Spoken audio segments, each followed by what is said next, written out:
Good morning and a very warm welcome to you all from the LearnBox Lounge. It's great to have you here with us this morning. Those of you who have joined us before, welcome back. Thanks for being a loyal LearnBox Lounger. That's a bit of a tongue twister. And to those of you that are brand new, it's great to have you with us and we hope you come back for more. The purpose of the LearnBox Lounge is to give you a break, a virtual community break from homeschooling, home working or whatever you're doing during lockdown, to make sure you take some time. And what we do is we bring you the very best speakers to motivate you, to make you feel empowered, to make sure you leave the LearnBox Lounge feeling better than when you arrived. So that's our intention. Yeah, just brighten up your day, hopefully, and ensuring you have that break. As mentioned, we do bring the very best speakers to you, and today is no exception. We've got with us Charlie Cannon, who has a fantastic story to tell you, really all around resilience. So we've got a lot to talk about within resilience. As per the norm, for those who've been here before and those that haven't, we have a Q&A at the end. So any questions you want to put to Charlie, if you notice at the bottom of your screen, there's a Q&A section. Throughout Charlie's talk, if you want to put any questions to him, I'll pose them to him at the end. So any questions at all, just send them in, the more the merrier. And as a starting point today, what we'd like to do is just try a little poll. We're going to do a bit of a sort of icebreaker poll to start with, to check that everybody can use the tech. Always helps.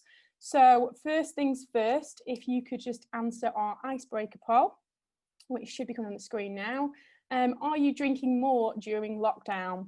Yes, no, a little more, a lot more, or I have now replaced water with wine. I'm pretty glad I don't have to answer this one, but yeah, over to you guys. If you can tick the answer, and yeah, we'll see what your drinking habits are like right at the start.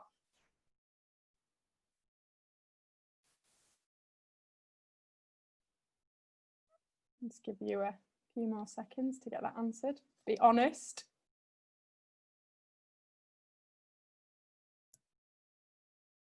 Oh, here goes. Oh wow, we've got a few that have replaced water with wine. Quite a few that are saying no, well done you. And then some that are saying it a little more. So yeah, thank you for that. And to those of you that have replaced water with wine, let's hope you're not drinking it this morning. Okay, so before I hand over to Charlie, we just want to do one more poll with you, which is around resilience itself. So if we can just bring that up on the screen for you. Simple question, out of 10, how resilient do you feel right now, right at this very moment in time? And I appreciate there's a lot going on at the moment. There's a lot of additional challenges like homeschooling, home working, and then missing family and friends. The list is endless, but how resilient do you feel right now?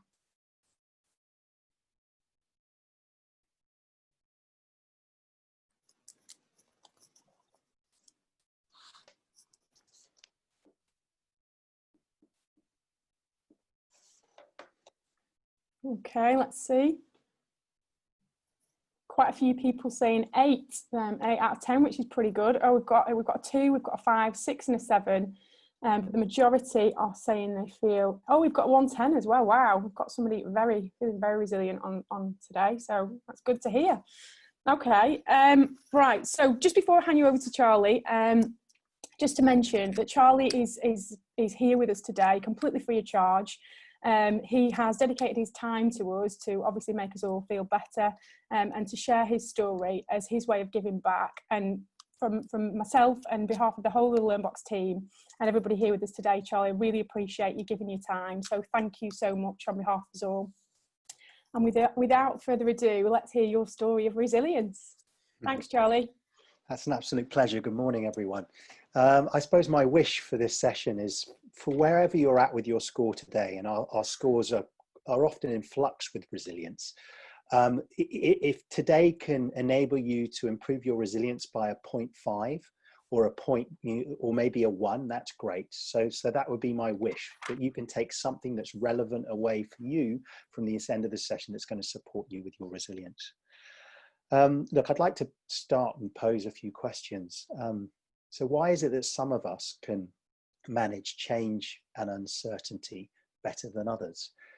And why do why is it some of us appear to adapt better to stress? And why is it that some of us can recover from the most adverse experiences in life, and even grow stronger from them. This is the topic of resilience, and it's a topic that I'm incredibly passionate about. And I define resilience as our ability to be able to prepare, adapt, recover, and even grow stronger from stress, challenge, and adversity. And I think you would agree with me. I don't think there's ever been a time, certainly in my life, that resilience is so important. You know, for me, resilience is the foundations for us to be happy, to be fulfilled, to be successful, and also to enhance the quality of our relationships as well. Let me just share a little bit about why I'm passionate about it and my own journey and my own story. First of all, I am not a naturally resilient person at all. And I think that's probably why I'm so passionate about learning it. And I've certainly had my resilience has been challenged over the last 2 to 3 months. You know, it first got exposed to me as my aspiration as a young man was to be a professional sportsman. I was pretty talented. I played rugby for England, West of England hockey, county cricket. And even though I was very physically talented, I was very good at playing the outer game. I really struggled with the inner game. You know, I struggled to perform under pressure. I took feedback quite personally. And I struggled to be at my best when it really counted in sport. And that really kind of exposed to me the sensitivity really of my mindset. And also for me, it's taught me a vital lesson at a very young age, is if we play the inner game of life better, we will play the outer game of life better. Now, we're all playing an outer game in life. You know, our outer game can be our relationships, it could be the career we're in, it can just be life itself on the outside. But we've all got an inner world as well. And if we manage our inner world better, we manage our thoughts, we manage our feelings, we manage our energy, etc., then we can play that outer game better. So that was my kind of first recognition of slightly lack of resilience. Secondly, I went into the health and fitness industry. And the link between my passion and resilience there was, you know, I was in the fitness industry for 15 years. I had some pretty good success. I trained a couple of Oscar-winning actors, a few well-known athletes. But a lot of my clientele were busy people, you know, busy people like ourselves and no doubt yourselves. And what I saw time and time again is that when we take better care of ourselves physically, our capacity to be able to deal with the inevitable challenges of work and life rose. You know, there is no disconnect between the physical and mental side. So as we physically take care of our better selves, we can withstand challenges better. And then lastly, and probably most importantly, with why I have been focusing on resilience is because at 21 I fell asleep at the wheel of a car, and I had my sister in the passenger seat, and I was involved in a very traumatic car accident which I was responsible for. Thankfully my sister is alive here today, but she was in a coma for 7 days, and was moments away from passing away, and miraculously she didn't. Even though I wasn't as physically damaged as my sister at the time, I was more mentally and emotionally traumatized. So that recovery process of me being able to recover from the guilt and the shame of being responsible for the accident, and then also dealing with the trauma from the accident, has taught me a lot about psychology, and has also given me a huge lesson that life is full of challenges. And I am a big believer that what doesn't kill us will make us grow stronger. And it's often our attitude in response to the challenges that can be in service of our resilience. So I think that gives you a kind of a shape of why I'm passionate about it. And then for the last 15 years, I've worked at the interface of leadership, performance and well-being with leaders from some of the biggest brands in the world, very much looking at personal resilience. How do we be more resilient ourselves in response to being able to be more resilient with others? So, what do I mean by resilience? So as I said, resilience is our ability to be able to prepare, adapt and recover and even grow stronger from stress. So that's how I define it. I think it's important to say what it's not. Resilience is not just about coping. yes, it is about bouncing back, but it's not just about bouncing back. It's also about seeing challenge as an opportunity to grow and develop, not just seeing as a challenge, as a threat. Also, it's not about being a Superman or Superwoman. We all have resilience and we can all get better at it. And it's very much a relational quality. It's also, resilience is not about being invulnerable like a Superman. It's very much about vulnerability. You know, it's about knowing when we are feeling challenged and stressed that we reach out and ask for help. You know, it's really not weak to speak, and it's okay to be not okay at times. And actually, what we're seeing from the research in resilience, the people who are most resilient have relationships around them, people that they can connect with, who they can use as support in challenging times. So as I said, prepare, adapt, recover, and grow stronger from stress and challenge. So another way I like to look at resilience, before I kind of explore how we become a bit more resilient, is resilience is a dynamic state. It's constantly in flux, depending on the challenges that we face and the resources that we have to meet the challenges. So right now, let's look at it. We've got an unusual, incredible challenge at the moment. And so we have a challenge on one, I like to look at it as a seesaw. On one end, we have a challenge, and the other end of the seesaw, we have the resources that we have to meet the challenges that we face in work and life. So bigger the challenge, the more resources that we need. Okay, so bigger challenge, more resources. And those resources can be all sorts of things: the way that we take care of ourselves, the way we take care of our mind, our body, our relationships, our environment, etc. So I'm going to pose a question now. You know, what's helped you to be resilient? Because I believe we're all naturally resilient. You know, we all have a capacity to be resilient, and some of us are genetically more predisposed than others, but we know that we can actually enhance our resilience. We know through neuroscience and neuroplasticity that we can develop our resilience, and it's an incredible quality for us to develop. Now, you've all undoubtedly been resilient over this unique context. So I'm going to pose a question now to you. What's helped you be resilient over the last couple of months? What have been your sources of support, both internally and externally? So internally are the things like what you do on the inside, how you manage your mind, how you manage your feelings.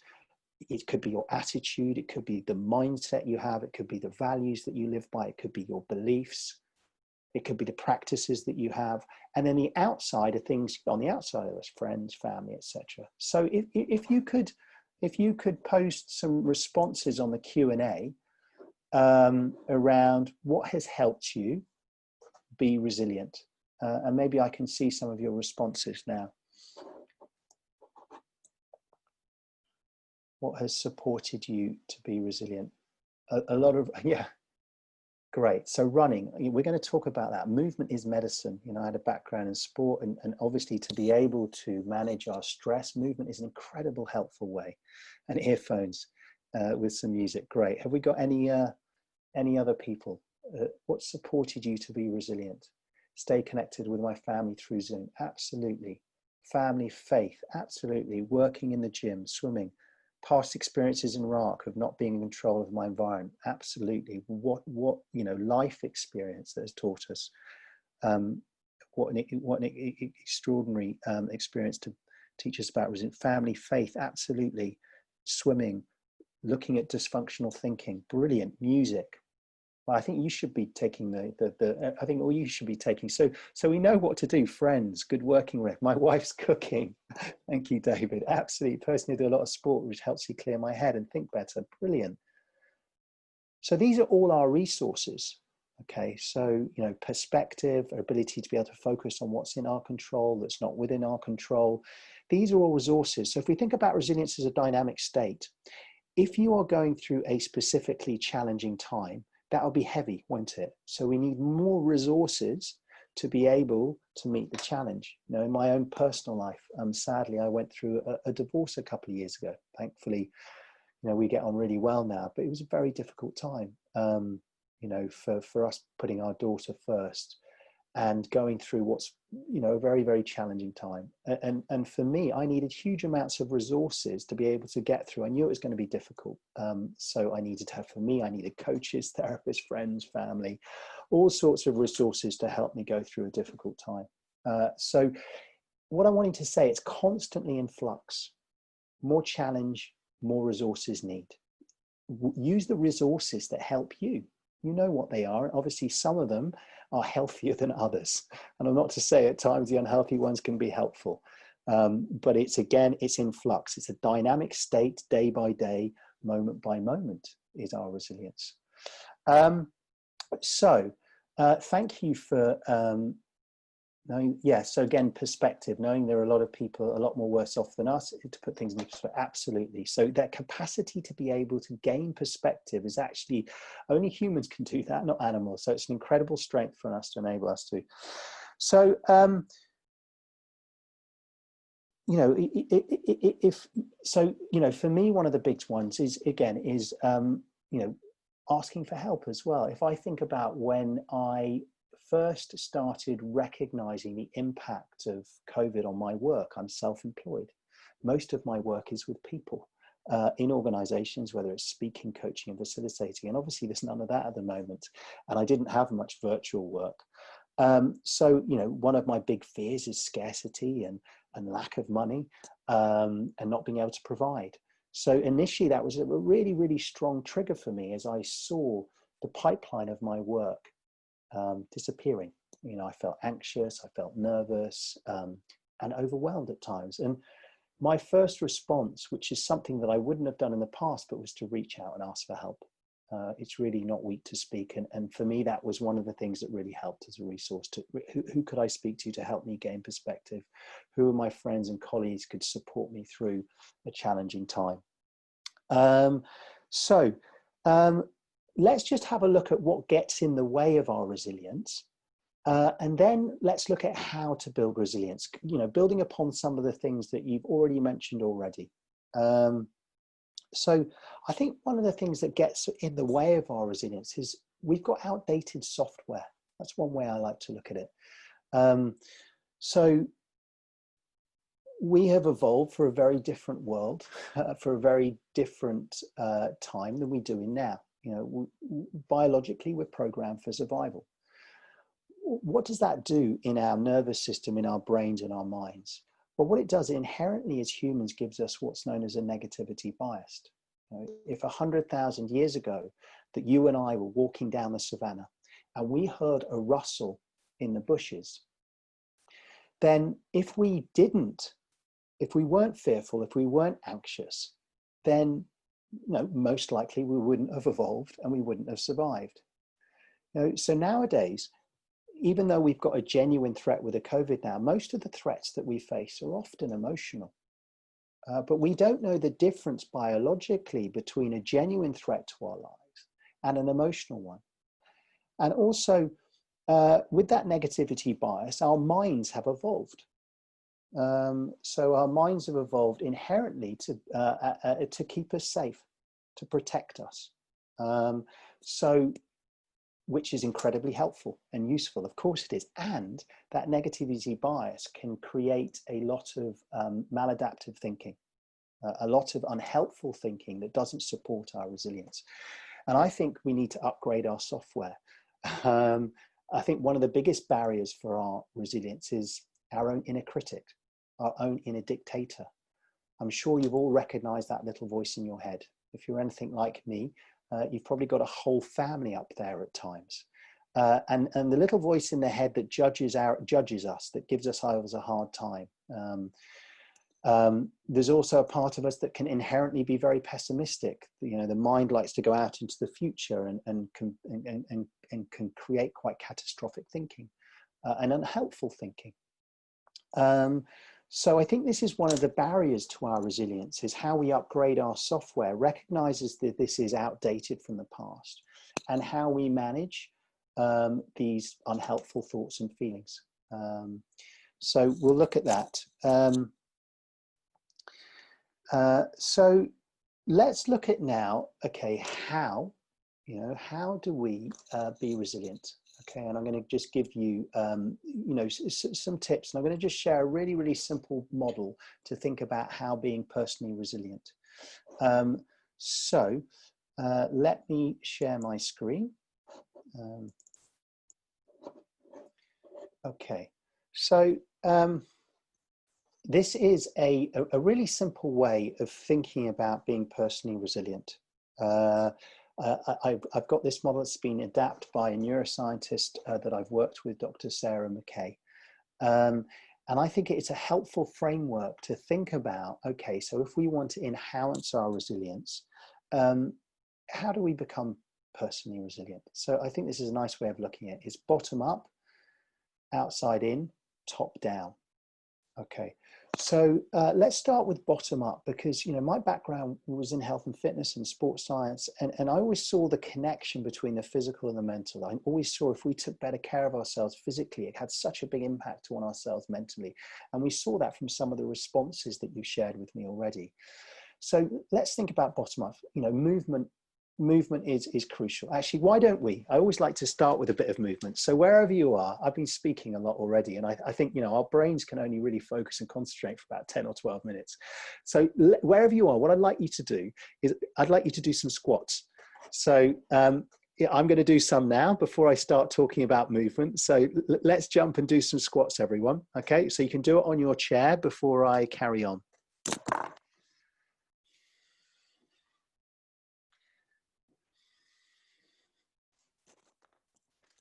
So yeah, everyone, a few squats, standing up, sitting down, standing up, sitting down, standing up, sitting down. You might have already done the Joe Wicks workout this morning, but we're just going to add a few because I just think movement is so crucial for our capacity to be able to concentrate.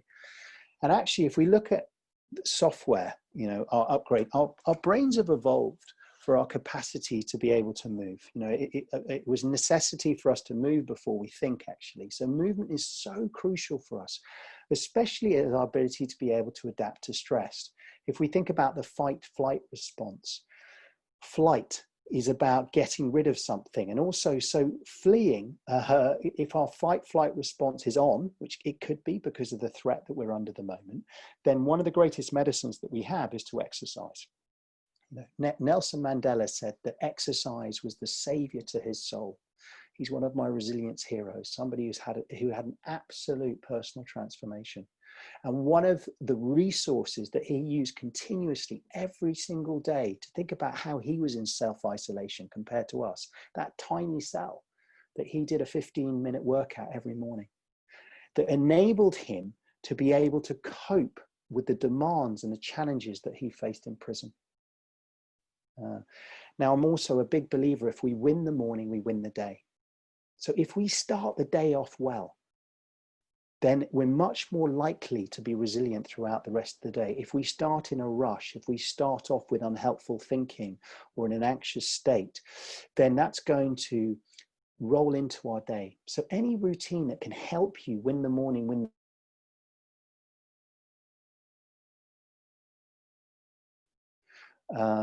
so all sorts of movement. It doesn't have to be the gym. It can be anything that you want that supports you, dancing, music, whatever it is, workouts, movement is crucial. Then I think we need to be really, we need to pay attention to our sleep. So we're thinking bottom up. So it's really important to respect our sleep, to see it as a priority, not a luxury. It's very difficult for us to be resilient when we're struggling with our sleep. So maybe some of you are really struggling. So do what you can to support you. For those of you that are insomniacs, I would recommend the sleep doctor, Dr. Guy Meadows. He's got a great approach to be able to handle sleep. But there are some basics for those who are not insomniacs but need to, phones outside the bedroom. Getting into a regular routine can be helpful. Not being on computers and TVs late at night. Reading can support us to sleep. Managing our caffeine and our alcohol intake. But what I think I would just say is just make it a priority. If you're struggling to get good sleep, just see if you can get it a little bit better, which will really enable you to be able to respond to the challenges that we have.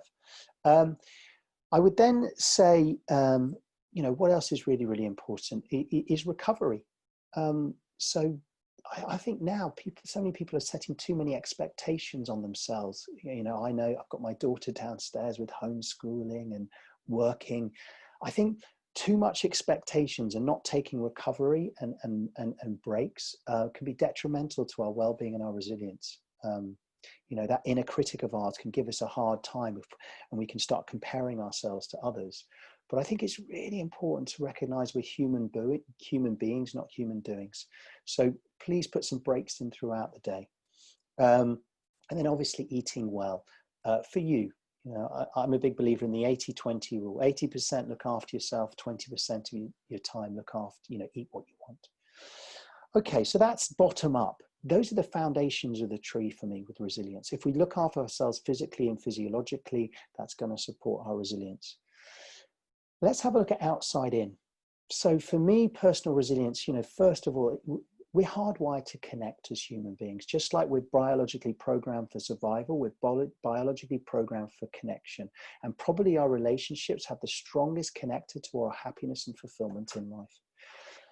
We need to have people in our lives that we can trust, that we can go to when we're feeling lacking in resilience, when we need support. You can get that support from professionals, or it can be from friends and family. But knowing who your support structure is and knowing who you can ring, incredibly important. So that's vitally important. What else about outside in? I think nature is an incredible resource for those who are fortunate. I'm feeling very grateful that I am outside of London, but there's always wonderful green spaces in London as well. But I think, nature has an incredible beneficial impact that we're not even conscious of on our nervous systems to enable us to relax. So getting time, just being in nature, again, a powerful resource. Then managing our triggers. So I notice for me that being on social media, watching the news too much for me, after a period of time with what was going on, was actually creating more stress for me than it was being helpful. Now, this is just me. We're all different. Now, we've all got triggers on the outside. Some of those triggers we can stop at the source. So I can choose not to watch the news. I can choose not to go on social media if it's impacting me. But managing the inevitable triggers of life is incredibly important. So, a trigger that's something that happens out on the outside that impacts on the inside. Being conscious and aware of what your triggers are. Most of our triggers are emotional. It could be things that our kids do, that our partners do.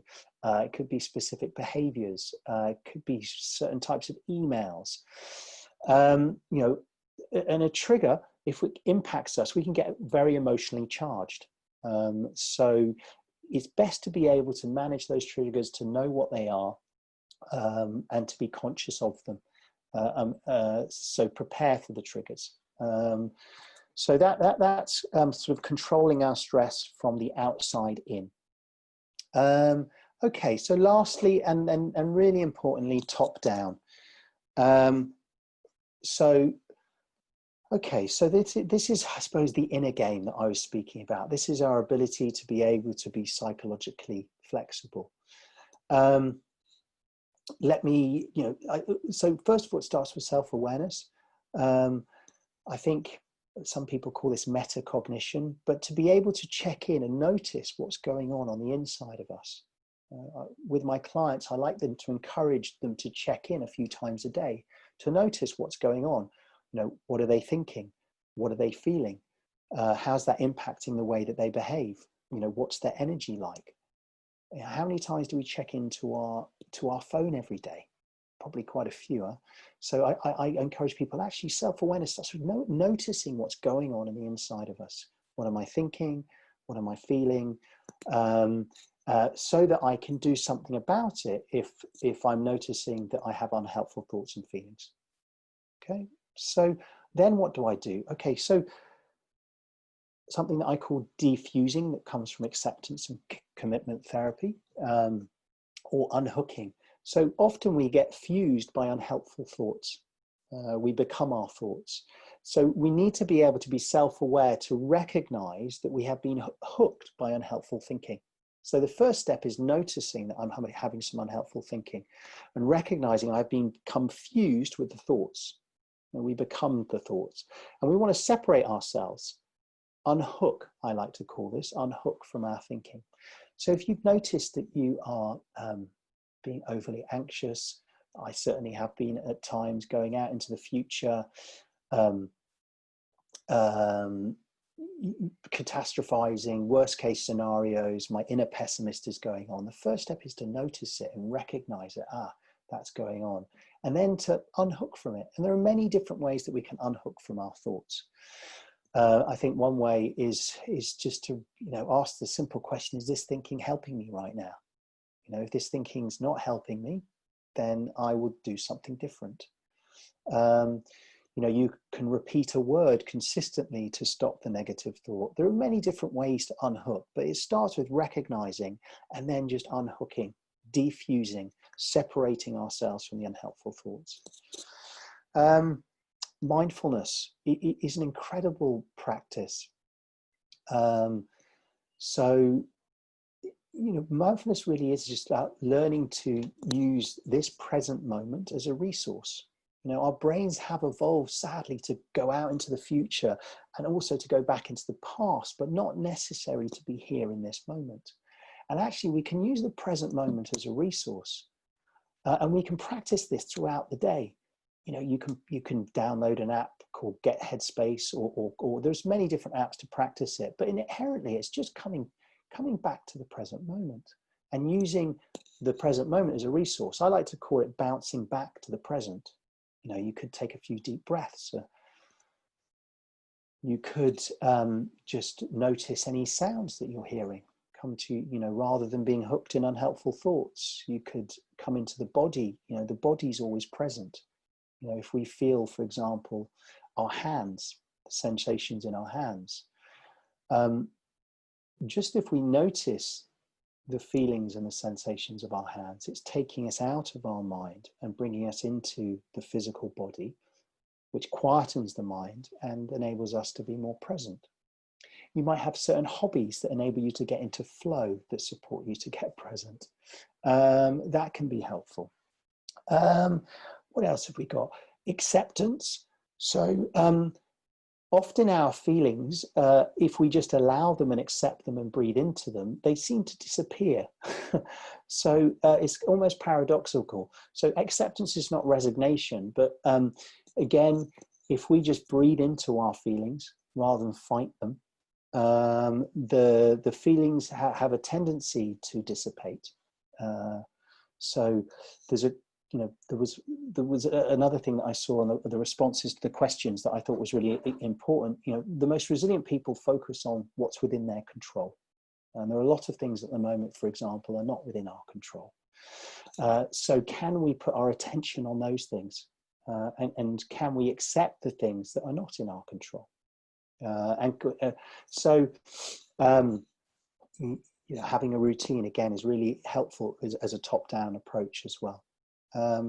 So lastly, what else have I put down here? Self-compassion, not self-criticism. So again, I mentioned we have a tendency to be really hard on ourselves. And I would encourage us to build the voice of inner kindness rather than inner criticism. Sometimes that inner critic can be helpful, just to kind of get us going, but inherently it's unhelpful and causes a great deal of stress. So can we talk to ourselves in a kinder way? Can we treat ourselves like a friend would treat us, rather than, judging ourselves too harshly?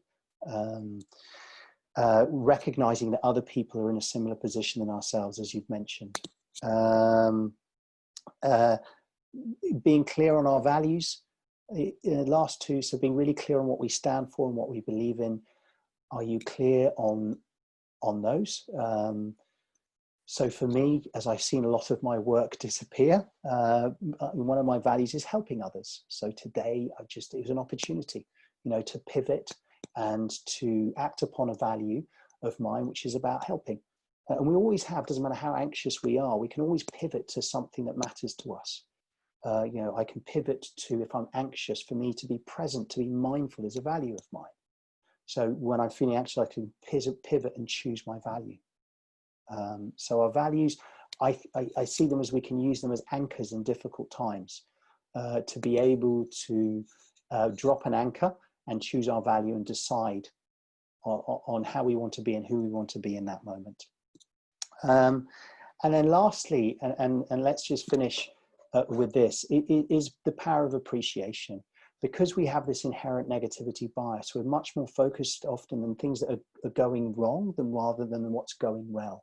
And I think this is something we inherently have to train in ourselves. Just like if we want to be physically strong, we need to be mentally strong. So one way to do that is to practice appreciation, to make sure that we have what I would call optimistic equanimity, to be able to not just look at what's not working, but to also look at what is working. And there are many ways to do that. We can focus on our successes, for example. If we're lacking in self-belief, we can go back through our timeline and focus on the things that we've done well and all our small wins that we've had. We can, at the end of each week, we can focus on our successes. We can practice gratitude and appreciation. At the end of each day, focus on 3 things that have gone well for you today. Again, that can help us with feeling more positive. Or we can, once a week, we can just write down and jot down some things that we're grateful for. In positive psychology, gratitude is known as the meta skill, because it's has the biggest impact on our well-being and our happiness. So there we go. I hope I have shared some things that will help you, support you to be even just 0.5 or 1 point, a little bit more resilient up the resilience scale. And it's been a pleasure to be with you this morning. Thank you.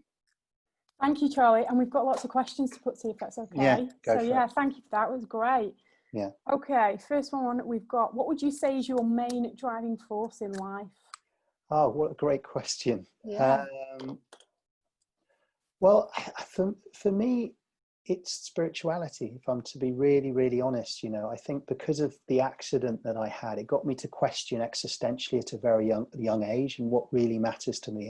And for me, it's not faith in a traditional sense, but it's the thing that gives me the greatest resource and gives me the biggest sense of purpose in my life. So I think that's probably the biggest thing for me.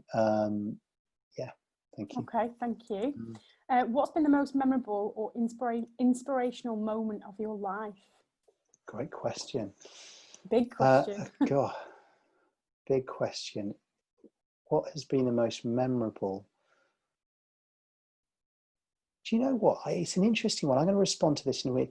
It's for me becoming, I think what's happening for me is actually, it's in the ordinary moments. I think it's, for me, it's becoming more and more the beauty and simplicity of ordinary moments. And I think for me, this is what COVID's taught me. I was rushing around the world on planes all over the place, delivering talks and seminars. And actually, I think the greatest moments for me now is coming through the simplicity of appreciating normal moments, whether it's, and often it's through connection with another, whether it's through my daughter, my girlfriend, my family. I think, rather than it being the most inspirational, I think that's what I'm tending to value the most now. I think a lot of us are hopefully getting to that place that maybe we weren't there before. So yeah, thank you for that. How do you teach or support children to be more resilient? Great question. No, I'm interested in this one personally. Well, I'm struggling, I'll be honest with you. But I think, I do a lot of work with a guy called Matthew Said, who you might know. Has written a wonderful book called You Are Awesome. Matthew Said, is he known as the ping pong guy on the exactly podcast? So I do a lot of work with Matthew, and I think helping kids develop a growth mindset. The reason why I struggled in my sport was because I had more of a fixed mindset. I relied too heavily on my talent. I criticized myself too much. I didn't work hard enough and put the effort and practice in to realize my dreams. So I think for me, it's about helping and supporting kids with this idea of a growth mindset, because often education, which is changing, may not be complementary to that. So I would really look at that and I think rewarding effort and hard work as a simple thing. Yeah. So yeah, that would be a reason. Okay, useful tips there for the homeschoolers as well. Yeah. Thank you. How would you advise blocking out negative thoughts and train your mind to naturally be more positive? Another great Yeah. question. Well, I don't think it's about blocking them out. That's the sad thing, you know. It's, you know, I think we look at the inner world like the outer world, like we try and control it, and I don't think we can control the inside like we can. So it's about, for me, changing our relationship with our thoughts and our feelings. We're always going to have negative thoughts. We're always going to have negative feelings. That's just part of being a human being. It's kind of like the weather. You know, it's like to say, can we stop the weather? We're never going to stop, but we can start changing our relationship to them, and not getting hooked by them so much. You know, I still have all the unhelpful thoughts and been practicing meditation for 20 years, but my relationship to them now is different. I think there's a great story actually that you know, I really like. If I might share this really, really briefly. It was a native Indian story. It's a story of an elder speaking to a lot of children, and he's talking about a fight that's going on inside him. And he's talking about two wolves that are inside him. And all the kids are listening really, really intently about this old wise elder talking about these two inner wolves. And he goes, there's a great fight in me. I've got a good wolf and I've got a bad wolf. And they're really at each other.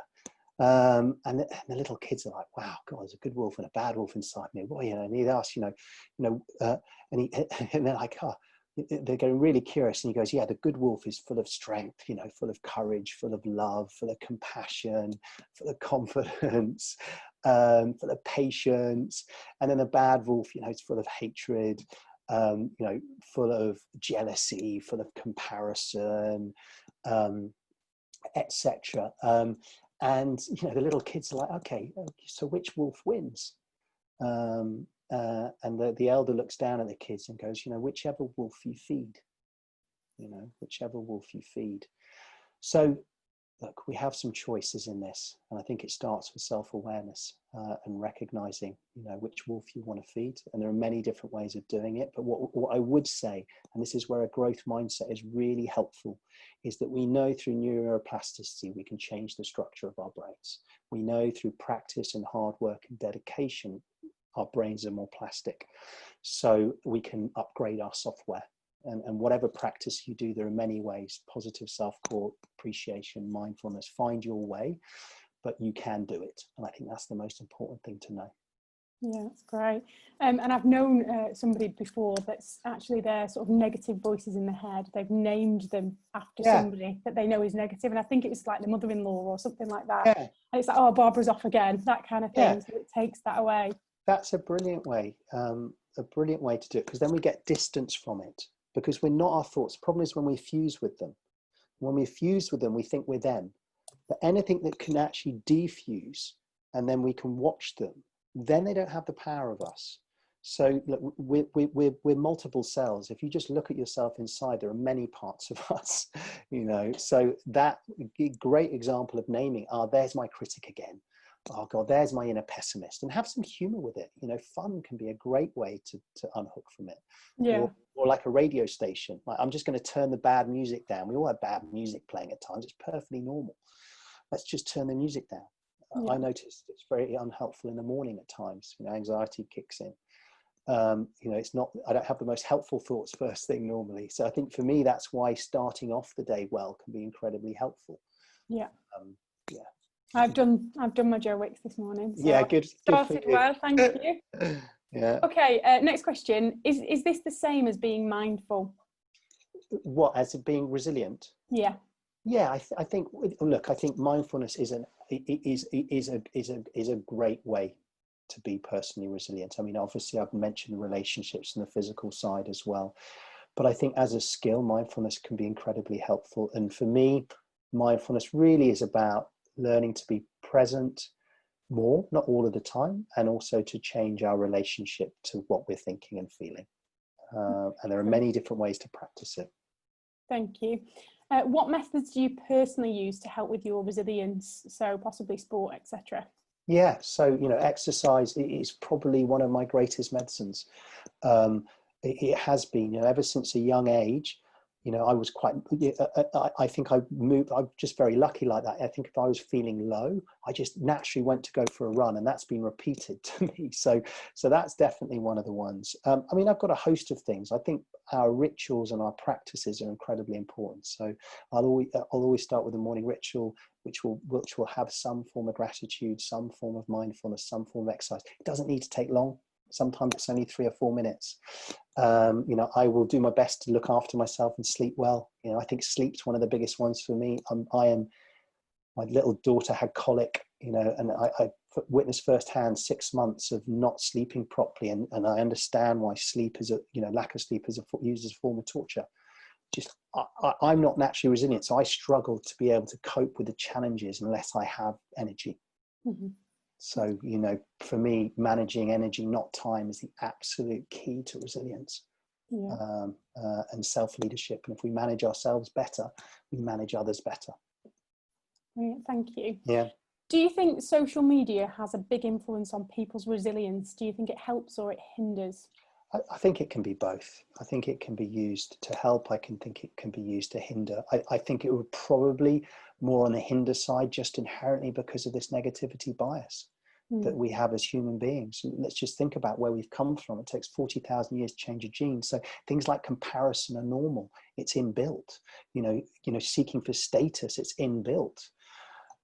So I think it can, unfortunately, because of this software, be more negative than positive. But it can, of course, it can be used as a force for good as well. But I think learning to manage it mindfully, if we use that word, is really important. And I'm no expert at this, because I find myself, it can be one of my addictive traits. So sometimes I have Facebook on my phone, sometimes I don't.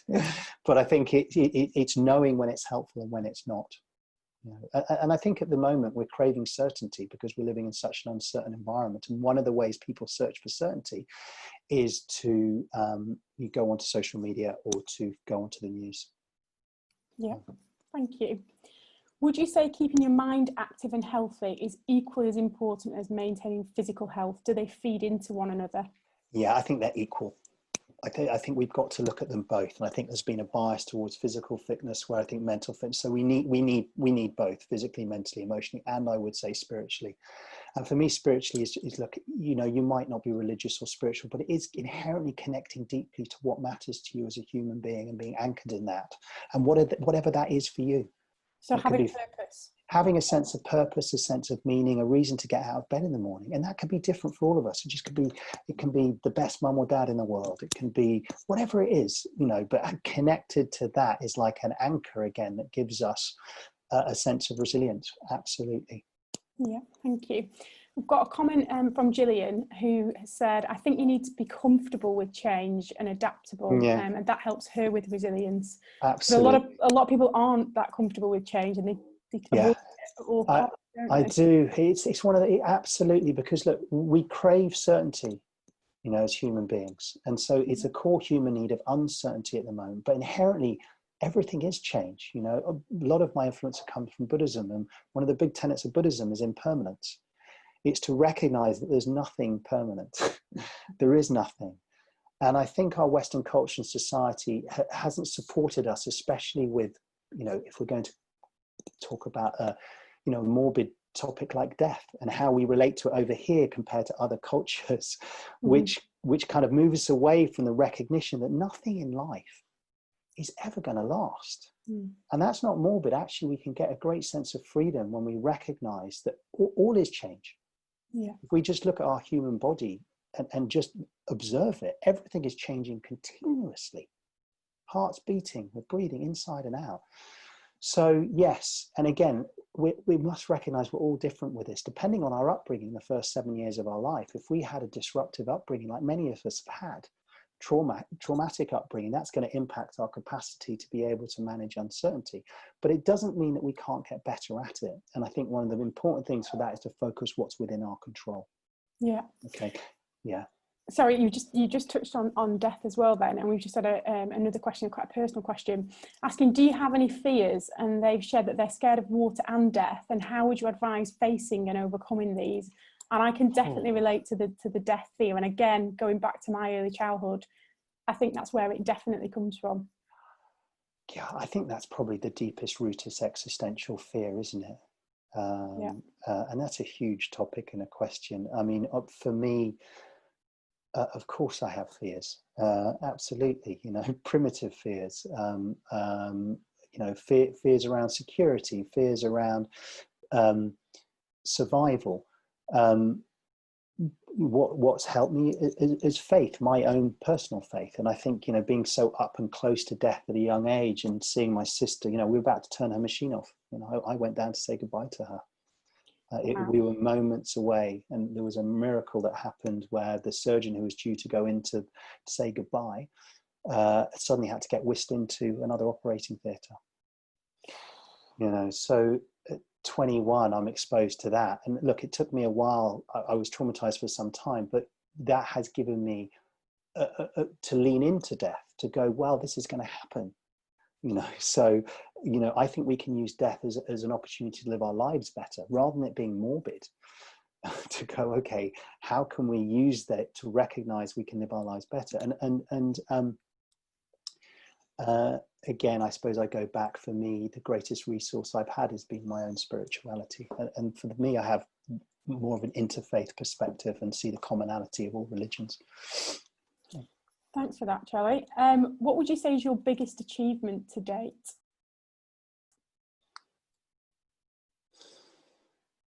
I think becoming authentically me. I think, slowly but surely worrying less about what other people think about me and being true to who I am in whatever context I'm working in, whether I'm in the police or whether I'm in an investment bank or with my family is, and look, I'm still on a journey with this in a process, but just being true to who I am as a human being, and not pretending to be anyone else. And I think a lot of people, if they're honest, would agree with that, definitely. Mm. When you were younger, did you have a role model that you looked up to and saw resilience in? I love the movie Rocky. Oh yes, Yeah, no, I grew up in the Wirral, and we had this lovely Liverpudlian gardener, and Colin, and he took me. I'll never forget him taking me. I was about 10, 11. He took me around to his house because mum and dad were away, and put on Rocky with his son Kevin, who was named after Kevin Keegan, the great footballer. But I'll never forget that movie. That resilient story. But then actually learning about Sylvester Stallone, he's incredibly resilient. There's something about that movie. But I was also drawn to mythology. There's something in the kind of ancient Greek tales that I learned at school that I connected to at a very young age. And if you read mythology, which is a lot of it's about the hero's journey, which is about this journey of coming home to ourselves. And we're all on a hero's journey as human beings. We're all fighting our dragons. We've all got inner dragons. My inner dragons were probably about abandonment and rejection and overcoming that. But we're all here to overcome our dragons, I believe. And I think for me, some of the kind of mythological tales that I learnt, which are basically about this one story of a hero's journey. Rocky is another example of a hero's journey. Star Wars is an example of a hero's journey. Avatar is an example of a hero. All the great stories are our story as human beings. We're all on it together, and we're all overcoming it. And we all need support. We all need mentors and guides to overcome. Yeah. It's a shame we can't have Eye of the Tiger playing in the background at this exact moment. And Star Wars and Rocky, there's my point right there. Thank you for that. Nostalgia. How can I manage relationships with toxic people that impact my resilience? Oh, yeah. There's so many of them. Yeah, the old energy vampires or the mood hooverers. It's a difficult one, isn't it? I think it starts again with awareness and recognizing which are the ones that give you energy and which are the ones that drain your energy, and making sure that you have a balance between the ones that do and the ones that don't. And it's a difficult one, the ones that are toxic. It's hard, and many of us can have codependent issues, which again stems from our childhood. So it's a big topic, that. Yeah. But I think making sure that you've got enough healthy ones first initially, and then inquire into the toxic ones and maybe get some support around that. There's some great resources around that, because sometimes it can be very difficult. definitely. Comment saying 100% agree with exercise being a great method, even if you don't like it at the time. As a person doing Joe Wicks this morning, I'm on the day before's Joe Wicks, so I can do it earlier in the morning. It was very, very heavily focused on burpees. So yeah, I feel better now I've done it. Yeah. So yeah, completely agree. Yeah, I think if we can think about how we're going to feel at the end of it rather than the issue of kind of getting, and so that's the thing. We know we're going to feel better. No one ever regrets it. But I would always say, even 10 squats is just movement everywhere. Just do it as much as we can, and don't feel like it needs to be a huge amounts of time. Yeah, and I think that's where the Joe Wicks thing's been quite good, actually, because it's quite a short thing. I mean, it's based around PE for kids, but it's getting people up and moving in the morning. And actually, there's a lot of people that I've spoken to that are like, I feel so much better. I wasn't really doing anything before. Do you know what I mean? So that, if we start off the day well, then that's likely that we're going to have I see a vicious cycle, a virtuous cycle. A vicious cycle, we could wake up with those anxious thoughts. I call them ants. Anxious negative thoughts that can kick in first thing in the morning. And do we get hooked in by them and confused by them, and do we then go down throughout our day with those, or do we recognize them, unhook from them, do a little bit of exercise, focus on what we're looking forward to within the day, start off our trajectory in a more positive way, like the Joe Wicks exercise, and then that can make us feel better and enable us to be more resilient throughout the day. I'm a big believer if we just keep it in the day, if we just focus on having a good day, all those days will end up as weeks, and those weeks will end up as months, and those months will end up as years. It's more about focusing on the process as the goals themselves. And if we can focus on the process, I think life sorts itself out. Yeah. Right, we've got one final question for you. What if you haven't found your sense of purpose yet? Do you think it's okay to still feel a bit lost in life? Yeah, absolutely. Absolutely. It's more than okay to feel lost.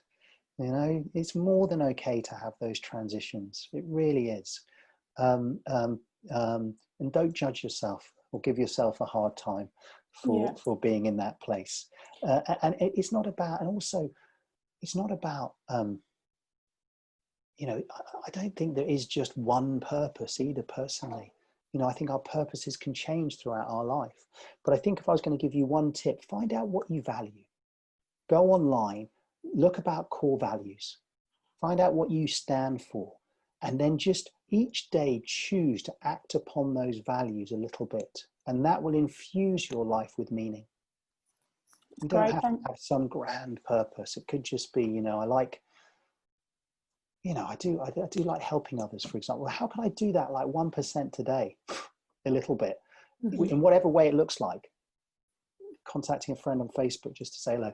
And actually, when we act upon that value, if say that's a value, we feel good. And that's a simple way of looking at it. That's great. And somebody's just said, thank you for being completely honest and open and sharing so much with us. Very inspirational. And I'll definitely second that. I'm sure there's lots of other people that completely agree. Should we go back to our poll to check where people are at from a level of resilience? So if we can get that back on the screen, if people can say how resilient they feel now after listening to Charlie this morning, that'd be great. I'll give you a little bit of time. So how resilient do you feel? Between 1 and 10, 10 being the most resilient.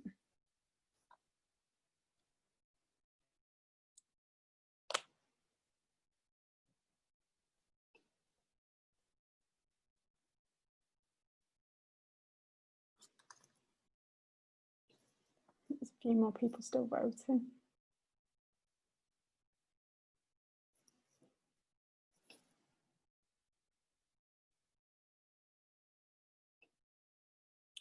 Okay, we're glad to hear that there's nothing any longer towards the top of the screen. We've got one person at a 5, but then everybody else has gone over that. So we've got 8s, 9s, and we've got quite a lot of people saying 10 out of 10 for resilience.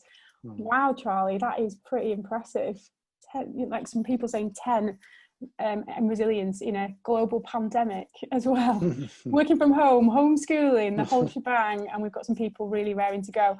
And Gillian's just commented to say, just what I needed for some self-reflection and centering. Thank you. No, thank you for joining us, Gillian. It's been great to have you. And that leads me really to say a massive, massive thank you to you, Charlie. It's been an absolute pleasure to have you here in the lounge with us today, to share all your story with us and really, really personal, really, you know, going right into detail and really helping people and giving people that opportunity to have a break, but also feel motivated as well. What we're going to do is we're going to put your details on the slide at the end. So if anyone wants to link in with you or you or contact you in any way, we will send them out as well to people so that they've got them. So if anybody wants to do that, and if anybody wants to tweet or post about how they found the experience this morning, how much they've enjoyed the LearnBox Lounge, we won't stop you from doing that. We'd love to have you here with us again, so keep your eyes peeled. We will drop you an email to let you know when the next lounge will take place. But yeah, thank you, Charlie. I know I feel so much better than I did when we started today. Even doing the Joe Wicks as well, so like doubly motivated from me, and then a few squats in the middle. But yeah, thank you. We really, really do appreciate it. Deirdre's also commented to say thank you very much. I enjoyed your talk. So yeah, again, Deirdre, thank you for joining us. Charlie, it's been an absolute pleasure. I hope you all have a really great day. Thanks for joining us in the LearnBox Lounge. Take care. Bye-bye. Bye-bye, everyone.